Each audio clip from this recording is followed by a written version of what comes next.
Hi everybody. I discovered that the calipers that I cleaned up, this one here is seized. The other side's fine, but I think I'm going to change them both for good standing. So I went and I bought a couple of new ones.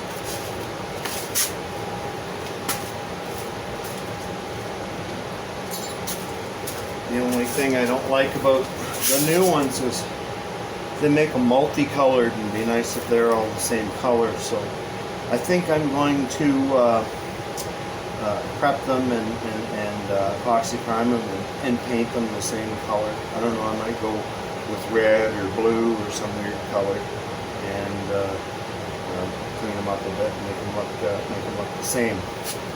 Being as the new calipers come with a new caliper bracket, I think I'm just going to use it instead, and I'll send this one back with the core 17 millimeter.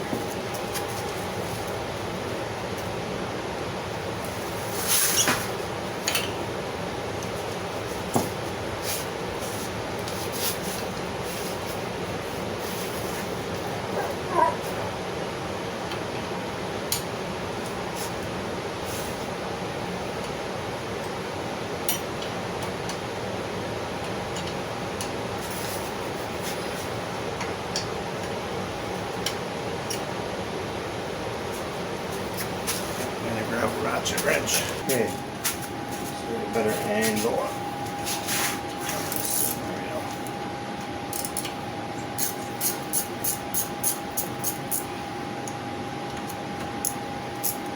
Yeah, I'd like to start off with some new components, especially brakes. Means you can go safely, but stopping safely is actually more important. So I'm going to go with some new calipers. And what's interesting and wonderful about the fact that the car weighs probably 15 to 1,800 pounds lighter than the original Subaru Impreza that the drivetrain's from, and that means that the normal stock brakes are actually bionic brakes now, and they'll stop this weight much easier. They won't have to work so hard. Okay, so that's that. Now I'll spray these parts and then I'll come back and install them. And I went with silver and red on the new caliper and caliper bracket. And as again, Ontario likes to rust metal, so I epoxy primed them, painted them, and put a coat of clear on them.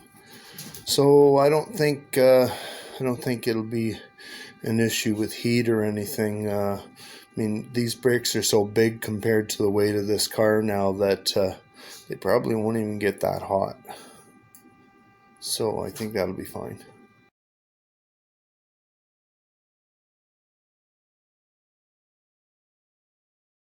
I'm gonna disassemble this apparatus right here and clean it, prime it, and paint it.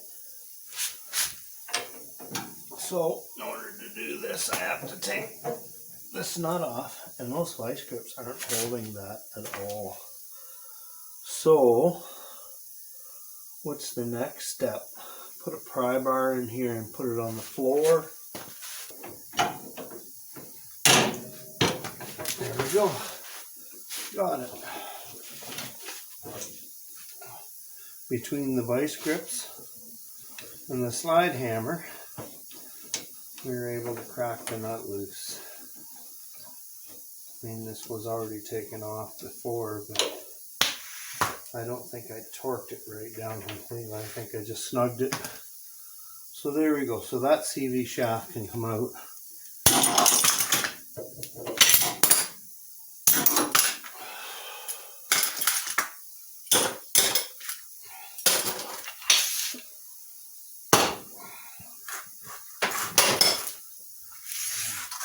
And now I need to take off see how it'll come out.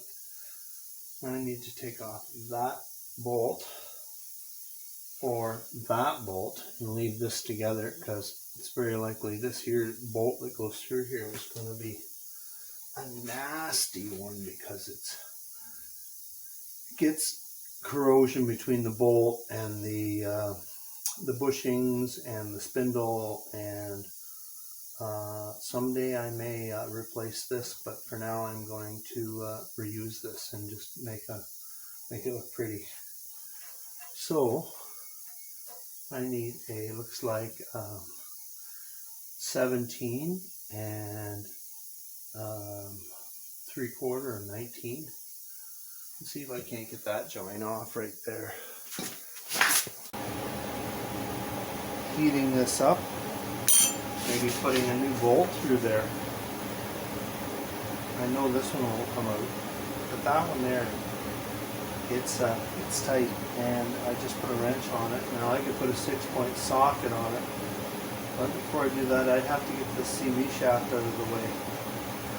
So there's a cap over here that I should remove. There we go. That's all nice and rusty.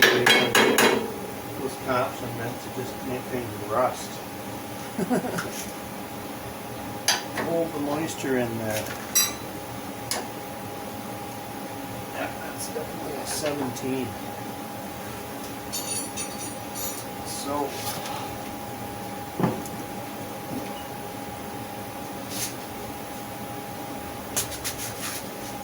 let's see if this one will come off.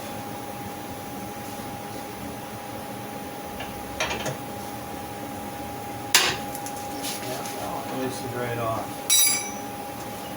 Surprisingly. That one loosened off. And the whole bolt's turning now, so I need a 17 over here too. There's a 17 ratchet wrench. So this is actually going to come apart.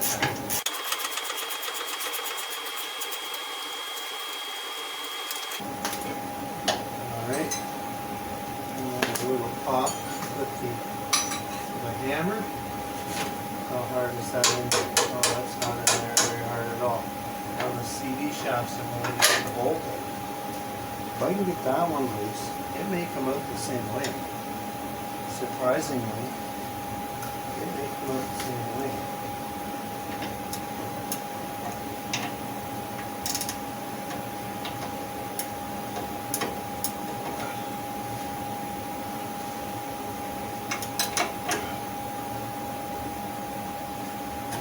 No, she just skips, takes the corners off the bolt.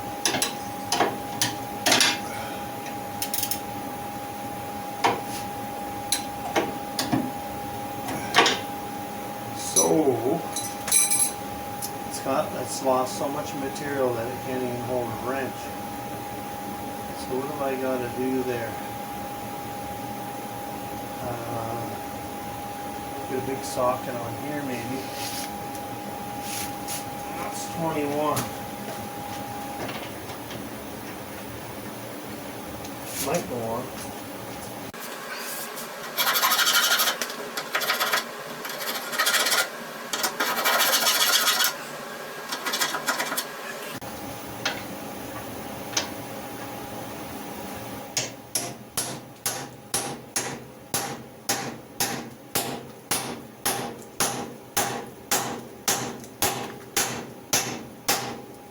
Well, hopefully all the whacking that loosens that up a bit.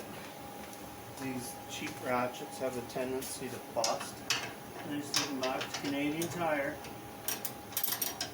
Okay, so that's got to come up. So I need a bar or something to lift up and turn in here.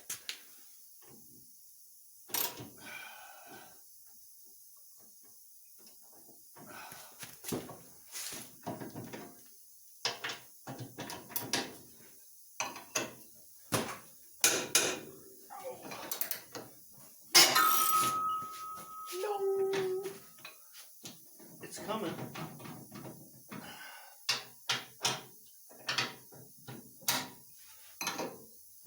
The whole thing is turning. I was wondering if I put a little heat on this nut, it's nice that that bolt's turning, and that means I could cut this off with a mini grinder and put a new bolt through it. This don't crack loose. So I'm just going to put the vice grips on it and give her a try. It's coming on.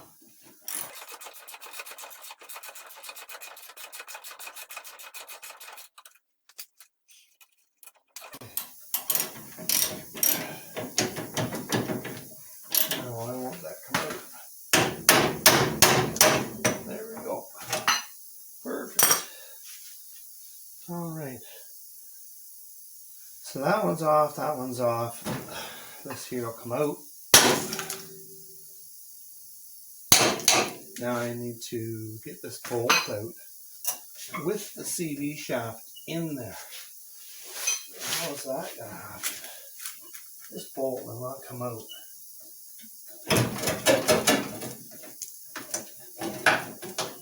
Or will it? Yep. Okay, that's good. Put all this stuff together.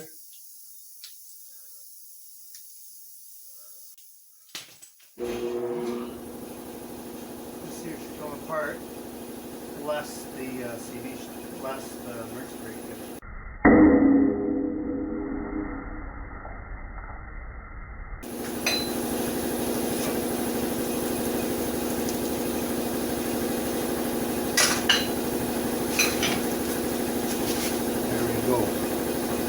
This here needs to be pried out, and then I gotta clean that CV shaft up. From what I understand, the CV shafts on this car are all the same length. I don't know, I could be wrong. Anyways, I gotta pop that CV shaft out, and I need to unhook this emergency brake cable, and then I can grind this off right here. That's the old sway bar link. I don't have sway bar links on it anymore, or sway bars on it anymore. And then I'm just going to take the brake shoes back off, the wheel cylinder back off, and then I'm going to remove all the rust on this piece. So yeah, so that's good. Happy it came off that well. Alright. It's there that I can pry off the head of a bolt. That there, this in here, this shot, and there it is. That's nice. Alright, so emergency brake cable. Unhook the emergency brake cable. So how hard will that? I could push on it there, and then just unhook it. The spring holds it on. So it looks like I'm going to have to take the shoes off here. So, vice grips seem to be the handiest tool for doing brakes.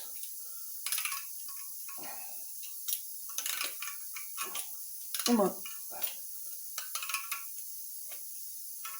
There we go.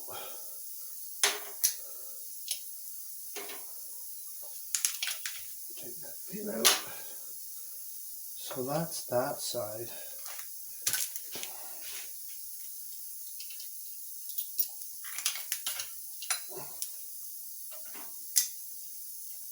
That's that side. Okay, so now there's a couple springs up top that have to come out. So I'll unhook them, grab a hold of them, and unhook them from the tensioner. There we go.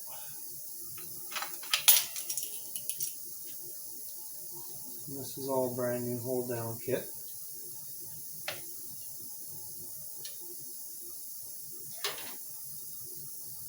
And then there's this one.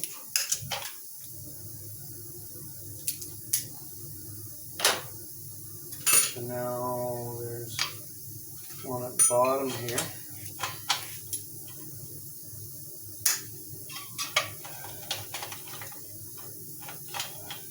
Okay.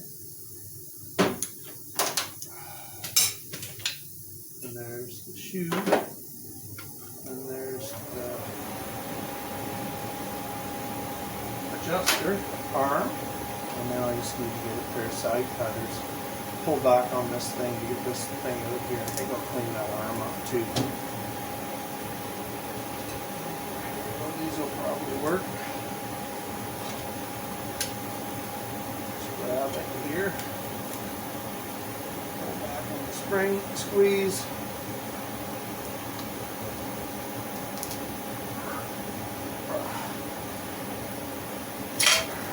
Let that spring go back.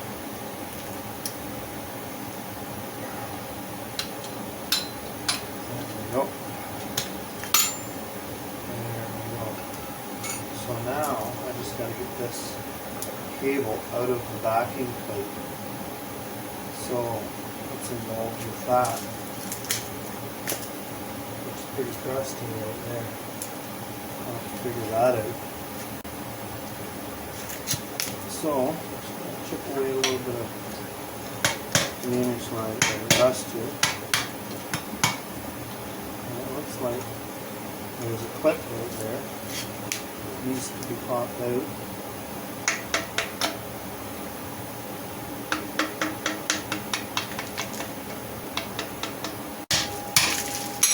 And that'll come out, and I'll replace it with a new emergency brake cable and this little hood right here. I may have to weld something up and put some little, make some little nuts welded on the side of it. Make some little nuts welded on the side and some little grub screws to hold the emergency brake cable in to the hole in the back of the backing plate. Okay, so I'm going to clean this up and bring it back painted. So this doohickey right here was for the swing arm on the Subaru, but I don't need that thing anymore there because I got 4 links set up. So I'm going to literally hack that right off with this mini grinder.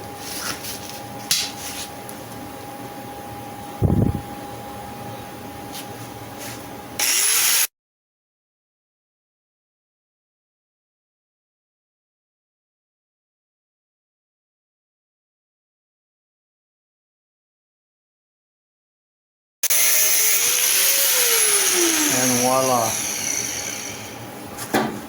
So I'm just going to grind that off flush, make it look pretty. Get another grinding stone or a flat wheel.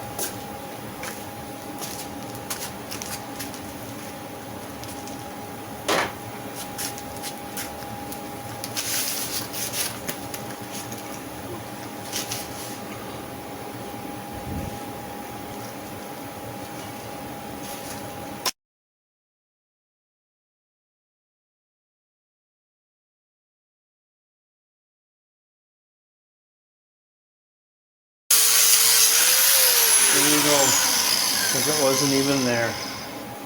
I just go like that.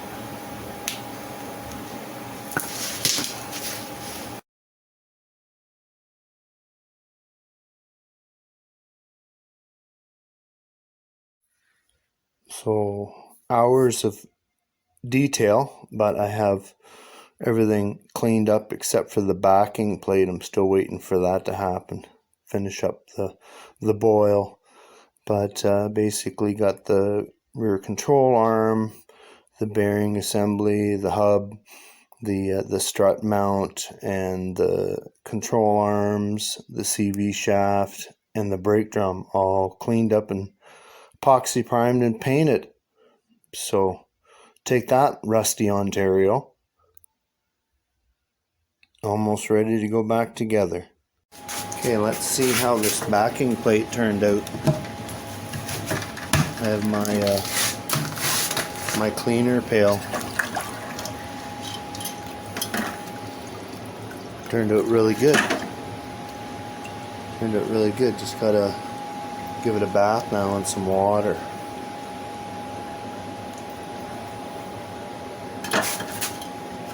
Like just right down to the paint. got rid of all the rust on the rusty backing plate. Looks good. Just gotta give it a bath now. So that's pretty clean considering it was brown before. Still needs to soak a little bit more in those areas right there. I think I'm just going to soak it, and then I chipped out the excess scale around the outside there. I'm just going to let that go back in and soak a bit more, and then we'll wire brush it a little bit and put some epoxy primer on it and paint it. So yeah, that's pretty good. I like it. I don't know what a new one's worth, but this is free, so other than my time and dropping it in a bucket and then bringing it back out again and put some paint on it. I mean, if I bought a new one, I'd probably sanded, epoxy prime it, and paint it anyways, so this looks good.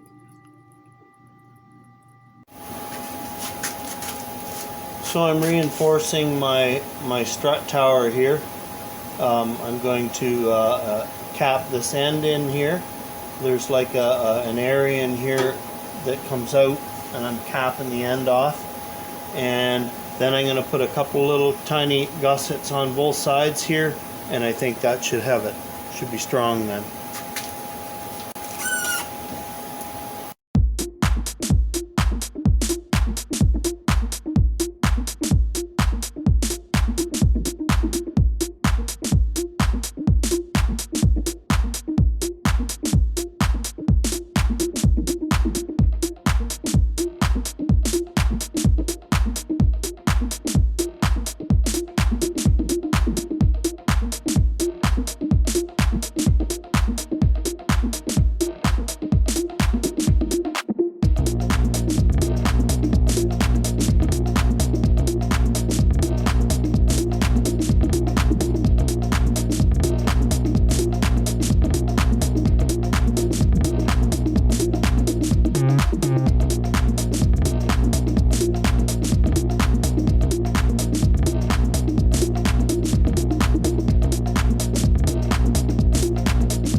Let's check this and make sure that the strut still goes in here okay. The gasket on. Got a little shock absorber rubber in here. And then we'll put this up in place. Make sure the nuts go on.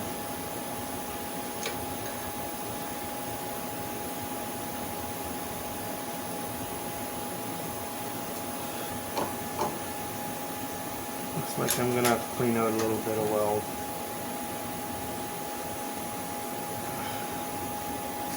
Open this up a bit too, maybe. And 14 mil. Yeah, I think I'm going to have to use a socket.